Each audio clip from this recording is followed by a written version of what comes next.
மறைந்த தமிழ்நாடு வணிகர் சங்க பேரவை மாநில தலைவர் வெள்ளையன் மறைவையொட்டி உத்திரமேரூர் அனைத்து வியாபாரி சங்கம் சார்பில் வணிகர்கள் 50க்கும் மேற்பட்டோர் ஊர்வலமாக வந்து வெள்ளையனுக்கு அஞ்சலி செலுத்தினர். தமிழ்நாடு வணிகர் சங்க பேரவையின் மாநில தலைவர் வெள்ளையன் உடல் நலக்குறைவால் மருத்துவமனையில் சிகிச்சை பெற்று வந்த நிலையில் நேற்று சிகிச்சை பலனின்றி உயிரிழந்தார். அதைத் தொடர்ந்து மாநிலம் முழுவதும் உள்ள வணிகர்கள் மற்றும் அரசியல் கட்சியினர் மறைந்த வெள்ளையன் அவர்களுக்கு இரங்கல் தெரிவித்து அஞ்சலி செலுத்தி வருகின்றனர். அந்த வகையில் காஞ்சிபுரம் மாவட்டம் உத்திரமேரூர் அனைத்து வியாபாரிகள் சங்கம் சார்பில் மறைந்த வெள்ளையன் அவர்களுக்கு ஊர்வலமாக வந்து அஞ்சலி செலுத்தும் நிகழ்ச்சி நடைபெற்றது.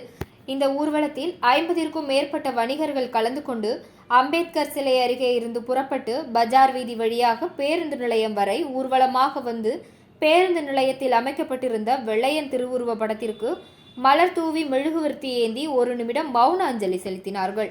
மேலும் வெள்ளையனுக்கு அஞ்சலி செலுத்தும் விதமாக உத்திரமேரூரில் பெரும்பாலான கடைகளை வியாபாரிகள் அடைத்திருந்தனர்.